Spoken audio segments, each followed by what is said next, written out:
The following Lipid Luminations program is brought to you by First Line Therapy, a Metagenics lifestyle medicine program. Good for your patients, good for your practice. Visit firstlinetherapy.com. You are listening to ReachMD, the channel for medical professionals. Hi, this is Dr. Vera Bittner, President of the National Lipid Association. I'd like to welcome you to Lipid Luminations, hosted by Dr. Alan Brown and presented by the National Lipid Association. Today we're live from the National Lipid Association conference in Chicago, Illinois, and we'll be interviewing Dr. Liebeskind, the Clinical Program Director of Heart and Vascular Services at Affinity Health System, St. Elizabeth Hospital in Appleton, Wisconsin.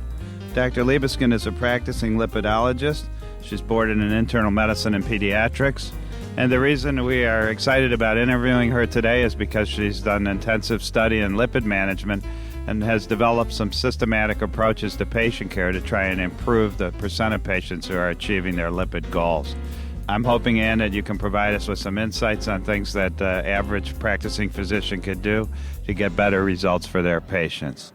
So let's start by hearing a little bit about your clinic and the type of processes that you've put in place to try and give efficient care to your patients. Our clinic started out very small. We started out with just a small group of cardiologists and built a lipids clinic, and then over time have built additional programs supporting that. So right now we offer a complex lipids clinic. We offer an LDL apheresis program. We offer some disease management in a clinic called the Courage Clinic based on the level of care given in the Courage trial.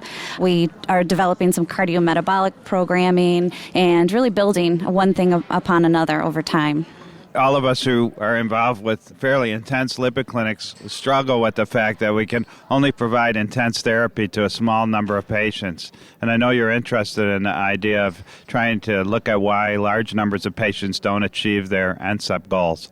So I wonder what kind of processes have you put in place to try to capture those patients and to improve adherence to the guidelines? I think that education is key. I think that residual risk and lack of adherence to guidelines starts with the fact that there's a lot of confusion over what really is the priority. Things take priority in an office visit, and if you don't have a system in place to be sure that you're catching the LDLs and that you're making sure patients are getting their labs and things, then when they come in with their back pain and that's what they want to talk about, those other things become missed opportunities. So I think that, first of all, making sure that in just the primary care offices, not in the complex lipids clinics, but in the primary care offices, that they have a system in place to always catch those things that we know are important metrics and that they're getting measured, and then they build upon that with education over time.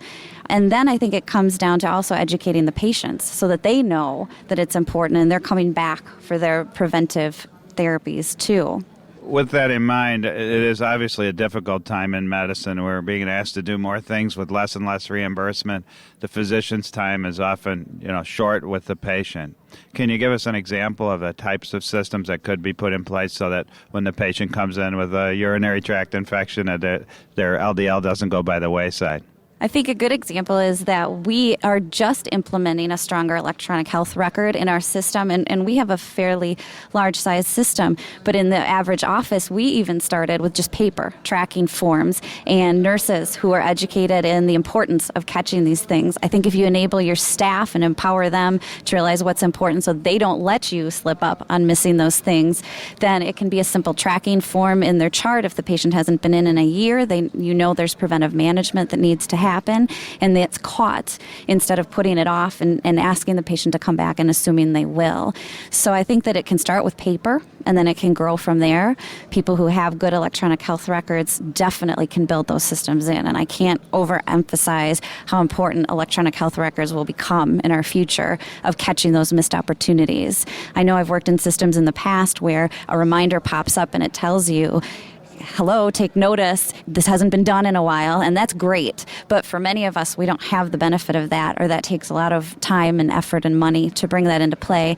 So going ahead and saying, well, we won't have an electronic health record to do this for me right away, I'll do something on paper, is a great start. But with that said, let me ask you about a different issue. I think we're all very aggressive with diabetics and people with established heart disease, prior bypass patients. There's a lot of people walking around who may not have seen a doctor, for example, who have multiple cardiovascular risk factors. And I wonder if you have any thoughts on how you capture those people. How do you bring them into the system? And then in your own practice, how you deal with primary prevention patients. I think that that's a really key point, because you and I see the complex patients where we're treating the disease when what we really want to do is not have the disease happen at all. The consequences are much better if we catch it early. And I think that educating the public, I think that there are a lot of education programs out there to the public to get these risk factors done. But then for physicians to realize, especially in the primary care offices, that you can see most of these diseases coming. You can see those lipid disorders evolving. You can see the metabolic syndrome and what it will lead to, and really honing in on that and realizing that you have that key opportunity to pull that patient in and educate them.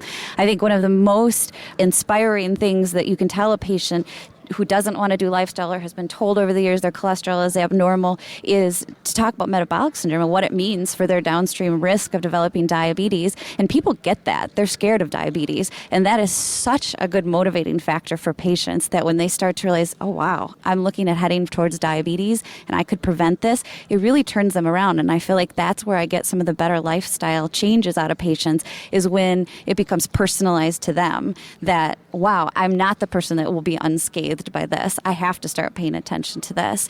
So I think that getting them into the office, however that happens, and then engaging them, checking a few labs, doing a waist circumference perhaps, or at least looking at their family history and honing in on, you're the person who's going to get this disease if you don't do something differently, making the patient realize it's a priority. If you're just joining us, you're listening to Lipid Illuminations on ReachMD XM160. I'm Dr. Alan Brown, your host, and we're speaking with Dr. Ann Liebeskind, Clinical Program Director of Heart and Vascular Services at the Affinity Health System in Appleton, Wisconsin. You know, I certainly agree with the fact that most patients are more worried about diabetes than they are a heart attack. They conjure up thoughts of dialysis and blindness and losing a limb. So it is a very powerful motivator when you have someone with metabolic syndrome to try to motivate them to do lifestyle modification. So I'm intrigued by your comments about educating the primary care physicians, and obviously you feel a sense of responsibility since you have a sort of a tertiary care lipid program to go out and educate the doctors who would not only refer to you but who need to see the patients on the front line. What kind of things are you doing to provide educational opportunities for the primary care physicians in your area? Beyond just the CME offerings, I think that one of the things within our system, since we are a multidisciplinary, multi-specialty clinic, is that we have a lot of primary care providers that are direct referral sources for us who really would love to keep as much of the complex stuff in their clinics as they could. So one of the things that I see the most appreciation out of from my referring base is virtual consults, as I call them. And at first I was worried, would that overwhelm my practice to offer basically free care, that they would email me cases and I would email back what I suggested. And not at all. I think people are very respectful of your time, and if it becomes too complex, they definitely will still send them to your clinic. But telling them you're on the right track, this is what you're doing, or taking that moment to educate that then they take back to the rest of the clinicians in their practice and say, hey, did you know that we shouldn't be using niacin for this reason, but this is when it's really great, and educating those bits by bits while they have a patient that they're trying to manage. And I see a great amount of appreciation, and then we're constantly updating their knowledge and bringing that level up so that when we get patients, they truly are the selected out complex ones, but they're the ones that are facing this on the front lines every day, and they want that knowledge. But costs of going to CME is tough. The time that they have to take away from their practices is tough. It's very hard for each person, unless they have a select interest in a certain field, to get that knowledge. So I think supporting them in any way, and I think that email and electronic ways of doing that are even more convenient now than paging and phone calls and things, because they can look at it when they have time and get back to that patient as soon as possible. The key for all specialists seems to be that if they can provide knowledge out to the many physicians who are on the front line taking care of patients and help them do a better job, then their specialty clinics become extremely relevant and valuable. And then they can obviously focus on the higher risk patients that truly need the intensive care. So I applaud what you're doing in Appleton.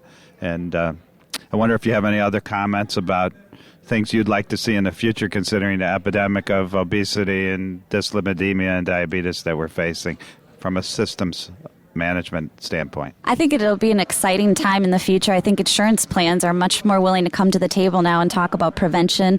And if you come up with cost-effective plans and systems and you can prove that in your particular clinic you have good outcomes because you are doing the right thing, and it also saves money in the long run, I think insurance plans are much more interested in sitting down with you and becoming innovative about the reimbursement issues. So I think that there's a lot of things that we'll all be coming to the table now and developing systems together that's a win-win for everyone, and most importantly, ends up being a win for the patient. Have you had some success working with local insurance companies in terms of developing projects, and could you tell us a little bit about those types of endeavors? I know there are several examples out there, even in our area.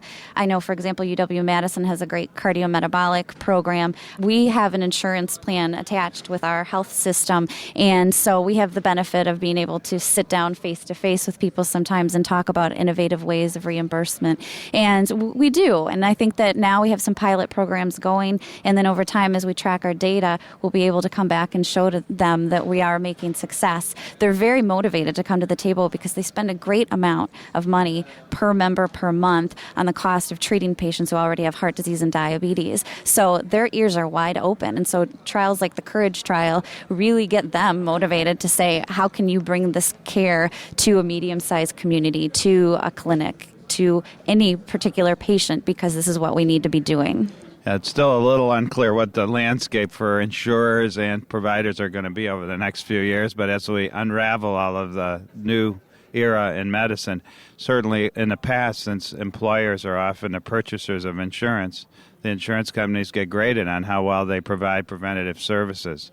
The Florida Lipid Association, one of our chapters, had done quite a big project in Florida to try and get out to the public that they should look at how well their insurance covers preventative services. And when that process started, it got insurers to be more sensitive about whether or not they can deliver prevention. So if you do have a clinic where you can show that the patients that are insured by that company are going to get a standard of care that's very positive, that helps their profile, and it's a win-win for everybody in addition to the longer-term reduction in cardiovascular costs. I think so, and I definitely have to say that we can also learn from the federal government. People are concerned about government-based health care, but I worked in the veteran system, and we can learn a lot from all of the checks and balances and preventive measures that they've implemented for veterans, and I think that we can all do a little bit better job. Well, Ann, thank you very much for joining us today on Lipid Illuminations and giving us your insights on the importance of a systematic approach to care and also some of the innovative things you're doing at Appleton. Thank you. Thank you for listening to Lipid Illuminations, presented by the National Lipid Association. For more information, visit www.lipid.org.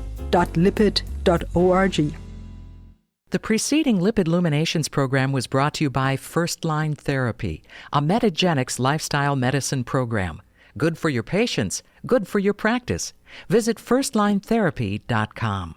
Imagine the frustration of your patients with chronic illness. I was becoming very frustrated that I wasn't able to help people. Sure, I could give an antibiotic for a UTI, or I could give, some medicine for blood sugar and maybe an antidepressant for people who were anxious, but it wasn't really changing their lives. As a dedicated physician, you want to help them. But how? Part of my challenge is, how do I do this? How do I unlock a patient's desire to want to do what I want them to do? Now imagine reversing your patient's chronic illness in 12 weeks or less. I actually see patients who lose hope and are frustrated. I get to give them hope. Imagine seeing your patients and practice thrive. The residual income, was a complete blessing that was unexpected back into our office. Imagine making a difference. People's lives have been changed. Introducing First Line Therapy, a proven science-based system of making successful therapeutic lifestyle changes in patients with chronic illness, used by over 4,000 healthcare professionals. They eat better, they learn what it is to eat healthy, they exercise, they reduce their stress. First Line Therapy is a lifestyle medicine program. Designed by healthcare experts, it helps patients with chronic illness return to a path of better health. This isn't a weight reduction program, it's a disease reduction program that helps people achieve and maintain a healthy body composition and reduce their risk for more serious conditions. My patients have extremely benefited from this. Blending on-site training and ongoing support, First Line Therapy is a program that patients understand and can stick with for life. It's just really quite phenomenal to see the before and afters. Call 877-711-FIRST to learn more and get 25% off our 3-day on-site training program. 877-711-FIRST or go to firstlinetherapy.com. We're getting amazing results with the program. First Line Therapy. Lifestyle medicine simplified.